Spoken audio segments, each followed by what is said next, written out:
If you don't know who I am, I'm Bullhorn Betty, and I love true crime, not because I love talking about these cases. I love the bad guys getting behind bars, and right now this is a case where this kid has been missing since February 26, 2024, and has not been seen yet again, heard from, nothing. There's been one sighting, not a credible sighting yet. It sounds like law enforcement is looking into it. It was in the I want to say the Blue Ridge Mountains of North Carolina. There was a potential sighting of him there, and we're waiting right now for confirmation whether it's him or not. And I'm just cautioning everybody, whether you like my opinion or not, it's most likely not him. For a variety of reasons. I'm not going to go through all of them. Before we get started on Sebastian Rogers, which I know you guys are all going to be here, I'm sorry I got to bend your ear just for a quick second, because there's going to be another case that we're going to be covering, and it's this lady right here. Her name's Micah Miller, and she's a pastor's wife, and this case is absolutely bonkers. And so I just set up a new Facebook group, a discussion group for her, and if you guys are interested, where is it? Let me find my little thing. Anyways, it's called The Unexplained Death of Micah Miller, and it's over there on Facebook. We're just building that page up, and that's going to be a discussion group where we're going to be sharing some information about this case. This case is nuts. It looks like the pastor has some explaining to do. This is a really, really bad case. It sounds like this is a bad case of, I don't know how to say it on here, grooming. She was 14 when she met him. So she's 30 now, and she just, it's crazy. So yeah, it's a really bad case. It's a sad case. So get over there to the group again, Unexplained Death of Micah Miller. Unexplained death, it's just Unexplained Death of Micah Miller. Get over there, sub up that Facebook group. We'll be discussing a lot of stuff. I'll be dropping information. I just did a live, lots of really twisted stuff. So, all right, so let's get back to Sebastian Rogers. I know you guys are all here for an update on Sebastian Rogers, and we've got the update. But the reason why we're here right now is because of all this social media chatter, all this stuff with Kris and Katie, and it's becoming, we're talking about it almost on the daily when it comes to Katie and Christopher Proudfoot. And so here is absolutely another example, and you're going to have to give me a second. Somebody just dropped some new messages between themselves and Christopher Proudfoot, and it was surrounded by the telephone call, the 3-hour telephone call where Katie told us in her story that she was on the phone while studying, while reading books for her school. She says she's on the phone with her husband for 3 hours. And so this anonymous poster decided to drop these conversations that this person, I don't know if it's a he or a she, it kind of sounds like a female speaking to Christopher Proudfoot, but I can't really tell. Either way, they are having a conversation around that 3-hour call. And so what's being implied here is the person is asking Christopher Proudfoot, were you moving around at the time you had that 3-hour call? Was your phone stationary? Like, lots of us have these, emojis, good Lord. These selfie sticks, that have little arms at the bottom of them that can sit down. And so when I'm on my lives, I usually use a selfie stick, and it doesn't do so well where I'm at right now, but usually on a hard surface, it'll stand up, and I could stay there for, as long as the battery's going without moving the phone, and just sit there and talk and talk and talk and talk and talk. That's really my preferred method, as a matter of fact. So there is an honest explanation for why a phone may not move for 3 hours, But I can't imagine me not even here, I'm moving the phone toward me, I'm moving it away from me. Would I not be moving the phone or having any movement with the phone for 3 hours? I don't know if that's true. So the long story short, this person is kind of pushing Christopher on the issue about movement while on this 3-hour phone call. And Christopher is very not rude, and this is earlier on. This is back in April, beginning to middle parts of April when this conversation was going on. As you can see right here, I think it says April 11th up there at that particular spot. And so he would not answer whether the phone had moved. So here is like the question right here, and it says, I hate when that does that though. It says, also, when you were on the 3-hour call with Katie, were you holding the phone and moving around throughout the call, or did you have it sitting untouched in one location on speaker throughout the whole conversation? I'm asking because LE has technology to tell the orientation and slight movements of phones while it's on a call. And they can tell if it doesn't move at all. So were you moving around with the phone, or did you keep it still in one spot, untouched, while you spoke to her for 3 hours? And it's his response that I don't know, that kind of bothers me a little bit. I can't answer due to an ongoing investigation, right? And so you see this was earlier. It's from April 12th. These were just released. They said that they had kept them to themselves. So we're watching older stuff, but it's newer stuff. Okay, so let me get out of the way and let's read this one. It says, it says, I cannot answer because of the ongoing investigation. Oh, thank you, Lisa. It says, yes, I understand why you can't speculate on what happened due to an ongoing investigation and not really knowing what happened. That's fair.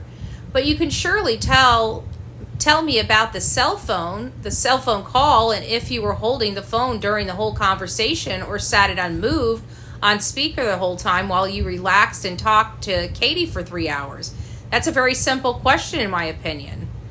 So, I mean, again, and the person is right. It seems like a very simple question. And, he keeps arguing with it. Yeah, it may be simple, maybe a simple question, but it also opens up speculation as to many other things as well. And Ellie does not want that happening. There is already enough of that going on. And yes, understandable. So the only way it would open up to more speculation is if the phone didn't move. It doesn't mean you're guilty of anything, but that's the scenario that would cause the speculation. So you see what I'm saying?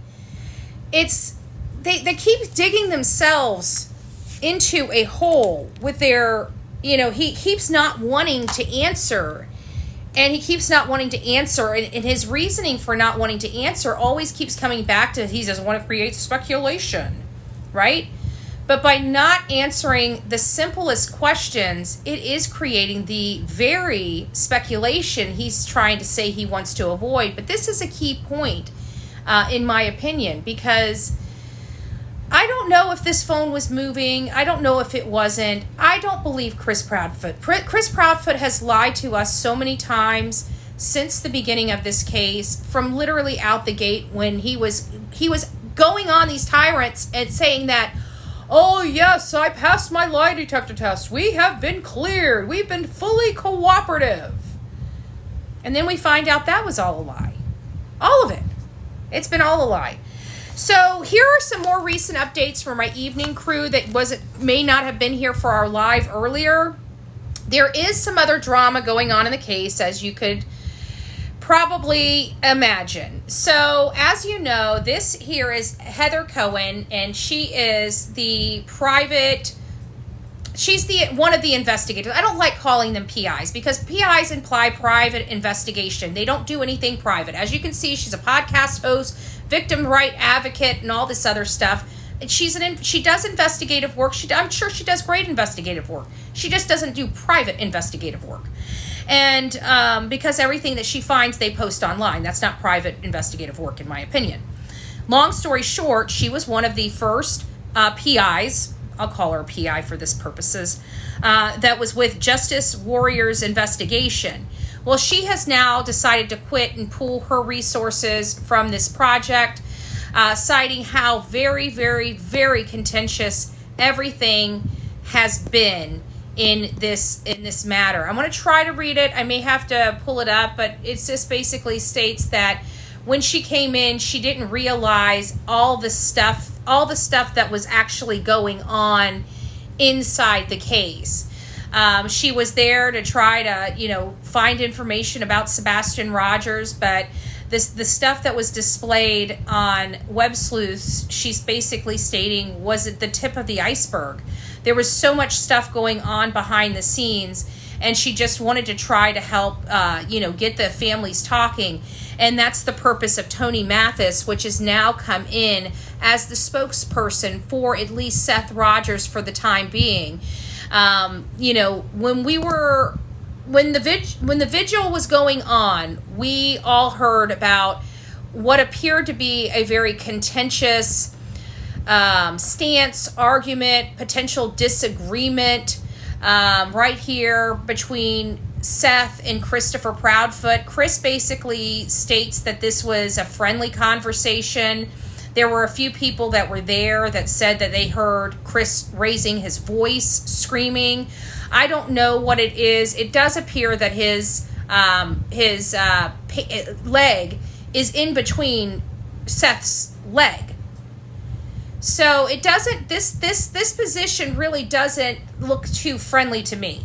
In all honesty, this just doesn't look too friendly to me. I don't know. I wasn't there. Chris says that he was very nice, calm, and cordial with this conversation. So I don't know one way or the other. I'm just simply saying that, during this situation, after the vigil, Seth came out and told people about, if you can't get on board, he wants to work with Katie and Chris to bring his son home and to find his son safe.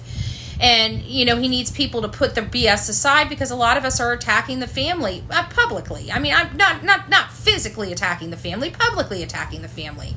And we have every right to do it because we've sat here for weeks and watched these two people sit on their duff and do absolutely squat to help find their son. Meanwhile, we're seeing Seth go through all of this by himself. So, so anyways, that's when the PI got involved in this case. And so now she has since left, and Tony Mathis is now the spokesperson for the family. And he needed to come in to calm things down, she said. And then, of course, the other topic of conversation is the mattress. The mattress is now coming to be the hot button because early on it was a little weird because Nancy Grace had brought up and asked him in the interview whether or not Christopher Proudfoot had moved any furniture, had bought any furniture, or something along the lines of something to do with furniture. And he brought up this mattress in the garage. And I remember, I thought it was an odd question and I didn't understand the relevance, but at the back of my mind, I knew Nancy Grace already knew the answer to that question. And now that we're coming full circle here, we're finding out through rumors and other things from neighbors, okay? Now, I have no way of corroborating this. I don't know if anybody, yes, even if we can corroborate it's a neighbor, is this legitimately true, is the other thing. And I have to think that it was. I did listen to the lady that called. And the lady to me sounded sincere. That's my personal viewpoints. But just because somebody sounds sincere doesn't mean that everything is accurate. It might have been what their perception was, but not what really happened. So we have to take that into consideration as well. We want to be fair. But during that, we learned that one of the Sebastian's punishments was because he was wearing diapers. This is all kind of starting to make sense a little bit. And some of the contention going on. Because it sounds like he was using the restroom in his bed and it was causing a smell.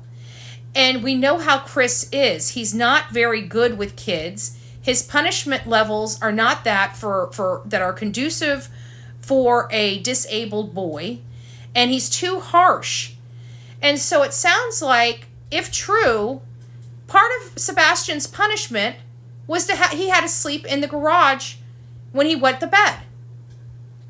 Now, I don't know, again, how true that is. It sounds horrible. It's definitely what I would consider abuse if it's true.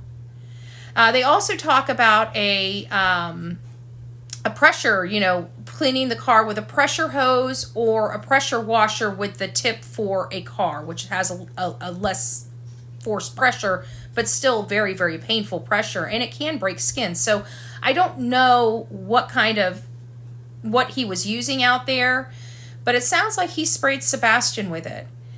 And I don't think he understands, if he did that, how painful that is. It's not a pleasant feeling. Or maybe he did and he didn't care.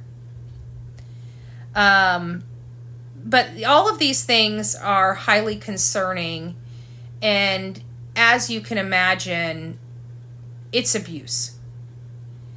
And maybe this is what Sebastian told his teachers. Because when we were on here, I was talking about what could trigger this. They live from the outside looking in. You would never know that there's problems behind those doors, period. Just me and you, very humiliating. Yes, absolutely humiliating. Perfect. It's just, and can you imagine? I mean, I just feel so, like, it makes me feel like even worse because, you got an autistic boy. He's already disabled. And he can't control some things. Like, it's not his fault. And I told you early on, I bet you Kris is that stepfather that, sits there and says, he could if he wanted to. He's just not trying. He's one of them people. Because I can honestly, it was that green photo. Let me find it real quick. Give me just a second. Bear with me here. Because this was the photo that I used when I was talking about it. It's this one right here, because he looks normal. I don't know if me walking past him, if I would know that he was an autistic boy, personally speaking. And so if he was autistic and had some type of trigger or where he was misbehaving, I could absolutely see Kris looking at him as a normal kid and thinking that he's just doing this intentionally for attention. Because I really believe that's how Kris's brain is. And I think that he absolutely hated this kid. I think he thought this kid was destroying his ever-loving life. He was ruining everything. And we also learned in that call that the neighbor overheard Kris telling Katie, it's either your son or me. And she also overheard something about another person, him talking to another person, telling them that or maybe it was Katie that day, telling her that he feels like this marriage is done. So, I mean, there's a lot behind these walls. There's definitely a lot. It doesn't sound like a typical runaway kid to me, if you ask me. I've never seen all this. I mean, we've seen some messed up stuff behind runaway kids, but I mean, we're not dealing with a normal kid. We're dealing with a kid that really needed his parents, or is going to need lifelong care. I don't think people are quite understanding. This kid was going to need care the rest of his life. This was it. I talked to somebody. She said she has a high-functioning autistic, I think it was a nephew. I don't think it was her son. Maybe it was her son. I can't remember. I've talked to a lot of people that have shared their story with me. Thank you. That have shared their story with me about their autistic kids and family members. And one of them had said that they had a high functioning, and, he can do things. He can, dress himself and cook and clean, but he can never go without supervision. Ever. He's high functioning, and he's able to take care of his basic needs in part. He still needs assistance. And so I'm thinking, is that the way? And then, Sebastian had another. He wasn't just autistic. He had another. He had a chromosome deletion issue as well, and I don't know how that. I mean, I listened to a doctor explain what that does to them, but I can't remember, and I don't want to guess at it. So I'm probably going to have to go back and rewatch that. But there was a person that talked about this deletion and his specific, it's very rare from what I hear. So it's, I don't know. I don't know. So one of the things that were sparked out of this whole thing is that, you know, the inconsistent statements, Kris is always speaking on Katie's behalf and has pretty much spoke on Katie's behalf almost out the beginning. You know, he's always constantly interrupting her and making sure. Oh, Nancy, we were just going over, there's no major updates on Sebastian Rogers. We were going over, well, I shouldn't say that. Somebody released, excuse me, somebody released their text messages a few hours ago between them and Kris about the call, like the whether that 3-hour phone call that Katie and him said that they had. People believe, like, no matter how you look at the case, we all feel like there's something a little odd about that 3-hour call. We don't know really what it is. And, you know, with all of our different theories, it seems like it plays whether you think Katie did something, whether you think Sebastian just freely walked out of the house, or whether you think Kris did something. This 3-hour call, no matter what theory we look at, just doesn't sit right. So this person had been speaking to Kris earlier in the April month, like around April 11th and 12th, really honing in on this 3-hour call and whether or not the cell phone was moving, whether it was stationary or whether Kris was walking around with the phone. And reminding Kris that they do have technology that can detect whether there's any minor slight movement or whether it stays in one position the entire time. And Kris basically said he can't answer that. Actually, I'll just show you guys the for you guys that are just coming in. Which one is it? I think it's this one right here. So he basically comes with his standard stuff. I cannot answer that due to the ongoing investigation. And of course, the person's going on and saying, yeah, I understand, but you know, if you were on no harm, no foul, if you were having a conversation, certainly you can answer whether you had your phone in your hand or sat it down and was relaxing at the time. You know, that's not really interfering with the investigation. And so he basically says, yes, it may be a simple question, but it also opens up speculation as to the other things as well. And Ellie doesn't want that to happen. There's already enough of that going on. He says, yes, understandable. So the only way it would open up more speculation is if the phone didn't move. Doesn't mean you're guilty or anything, but that's the only the scenario that would cause the speculation. So they're basically still, you know, kind of fishing for Kris to provide an answer, and you know, of course, finishing off by saying, you know, speculating on the phone. There's no harm in the question, is what they're trying to, you know, focus Kris on. There's no harm in, why won't you answer the question? And he won't. And to be honest with you, I don't want to speculate, because in all fairness, let's be real. Let's cut the crap. Let's be real. If his phone didn't move, or if it did move, it wouldn't. We think the man is guilty. There's nothing that this man can really say at this point that's going to change our mind. I don't want him to try to change my mind. All I really want to see him doing is going out there and helping search for Sebastian. That's all I want. You know, I don't want him trying to convince me that I think I'm wrong. You show me I'm wrong. You know, show me I'm wrong. Don't try to convince me. Show me. And that's where we're having problems. They keep wanting everybody to be friends. They keep wanting, they thought if they could just get Seth on their side, that it would stop this speculation station. And we have to tell you guys, because I see we have about 600 people in the live, from Nick Barris. This is his exact words. His exact words were that he was told the parents did pass the polygraph. Now, I'm sorry. I'm going to listen to that as a very true statement, but Kris is not, in my opinion, a parent. In my opinion, the parents passing the polygraph test tells me mom and dad passed polygraph test. So until I hear somebody say, Christopher Proudfoot passed the polygraph test, I'm not going to believe that man passed the polygraph test. Telling me the parents passed the polygraph test is not telling me Christopher passed the polygraph test. So I did want to point that out because I was like, yesterday I was like,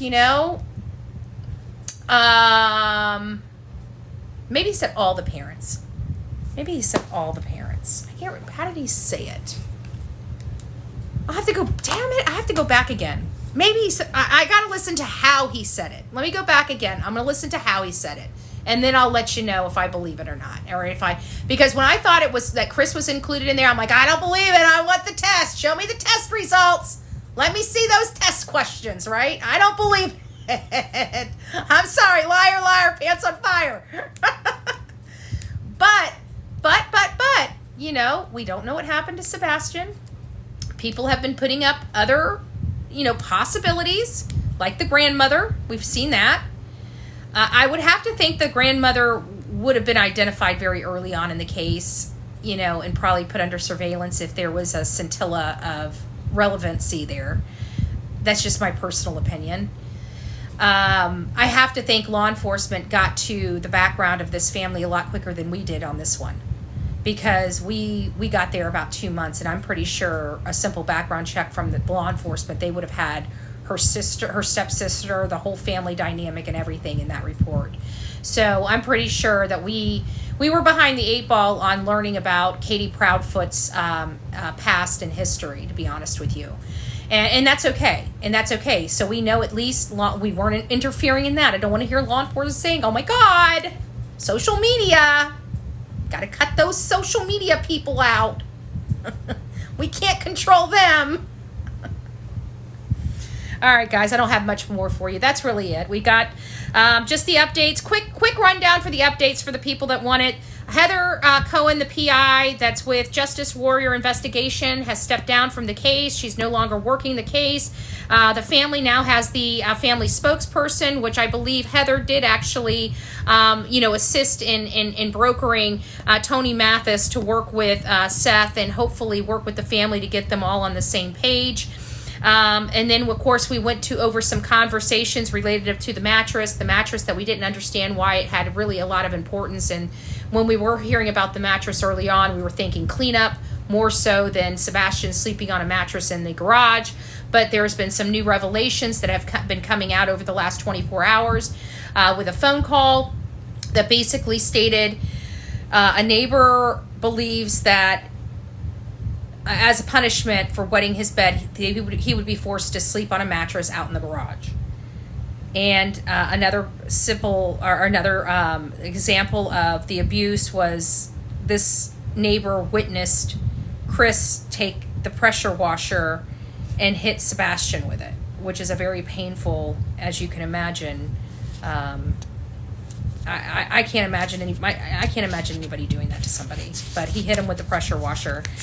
And so those are all things that are just now being broke in the case from social media front.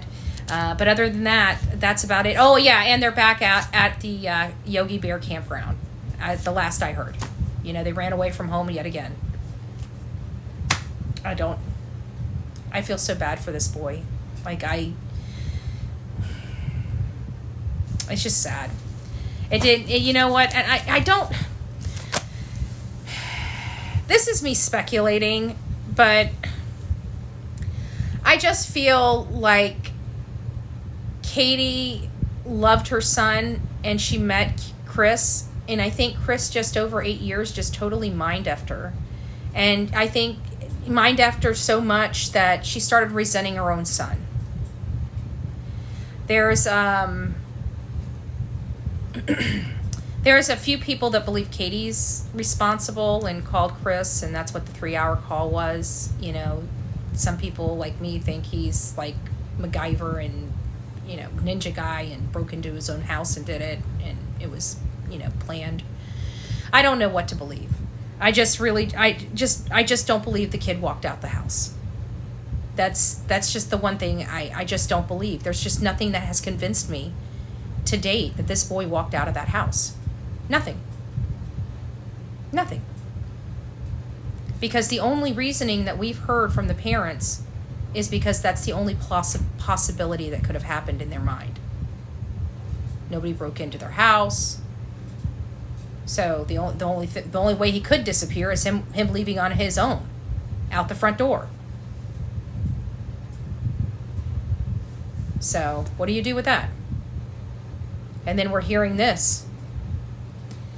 And this is the thing, is when we were on here the last few days, we were talking about the CPS stuff.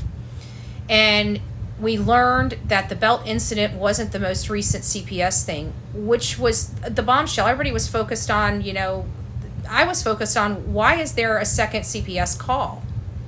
And what would trigger a teacher? Because those teachers were hands-on teachers. So they spoke personally with the parents and stuff like that. You saw how hands-on they were. I'm sure every day they gave Katie probably an update, a personal update on Sebastian. So they knew the family. So I have to think that, it had to have been egregious enough for them to say, OMG. And so I'm thinking him being hit with this pressure cleaner and him having to sleep on the floor in the garage is probably enough to warrant somebody at least looking into it. I know as a teacher, I would want to make sure that my students were safe. And if I heard something like that, I would want somebody to check in on it. And I think you guys would too. Aw, thank you. I think KP is key to this. I do too. I've been saying stepdad and mom did something horrible. And you know what? And this is another thing that just pissed me off. Excuse my language. I try not to cuss. But really ticks me off is this right here. What proof do you have? When he's arguing with another lady yet again to try to school her, I can tell you I haven't been privileged to be schooled by Christopher Proudfoot yet. But this right here, every blessed time somebody says, what proof do you have? The first thing I think of is they're either lying or they're guilty. I'm sorry. The last thing I ever say when I didn't do something is, what proof do you have? It's usually on the lines of, I can't believe you think I did something like that.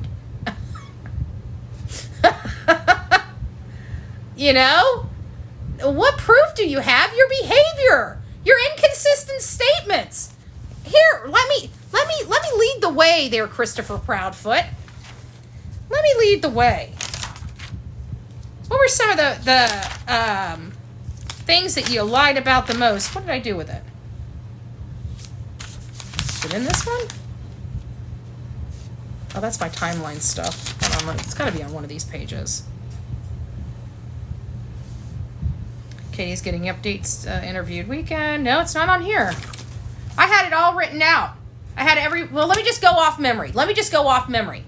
So, Mr. Proudfoot, what proof do we have? We have circumstantial evidence that you've lied, you provided inconsistent statements, you had scratches and what appeared to be bite marks up and down your arms 8 days after your stepson disappeared that you've never answered for. You refused to tell us where you were. You refused to tell us what time you got to work. You refused to tell us why you had to leave work. You refused to tell us anything about this. All you want us to do is sit here and look for a boy that's been missing for, a significant amount of time from your home where the kid walked into and never walked out of, but has disappeared. Somebody did something. The kid was sheltered. Didn't have friends. That's what the Proudfoots say. Came out of their own mouth. Didn't have friends. Didn't have any outside influence. Wasn't allowed internet. Was allowed to play the Twitch and the Twitch was didn't connect to the internet. He had games he could play. No outside influences at all. Evil exists. This is what brought me to all of this stuff, because she did a video showing the text messages that I just saw, or I just showed you. And I went over to Facebook and I pulled them off so I could show you guys, because I know you guys don't bounce around to all these social media platforms. So here it is in a nutshell. It's once again Kris talking out of both sides of his mouth, and most recently he got into a altercation, a verbal altercation online with a lady, where he tells her to F-A-F-O. And it almost sounds like he's implying that Sebastian did F-A-F-O if you read it, because it says, Christopher Proudfoot, it's all a game to you. No one is afraid of you. Sebastian was, though. And he writes out, not a game, ma'am, but as the saying goes, F-A-F-O.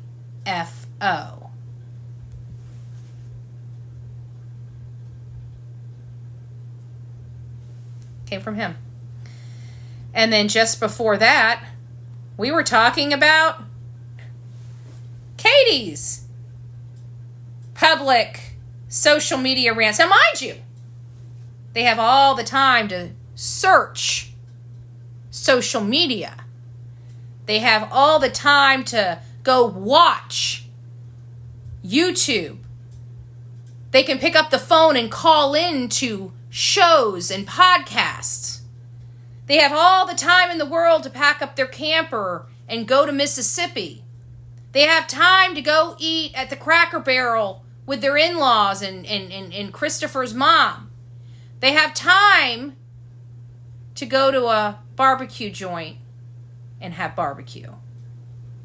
They even have time to argue with the community. But let's not forget, and they also have time to go motorcycle shopping. But they have no time to search for their son. They have no time to put up a flyer for their son. But they have all the time in the world for this nonsense right here. So I'm not sure what Kris means when he's saying, what proof do you have? I'm almost willing to say, what proof do you have you didn't do it? Because you haven't proffered any proof that you haven't done it. We're showing you all the reasons why we believe you have. Just saying. God bless. Rock it out with your coffee beans out. Until next time.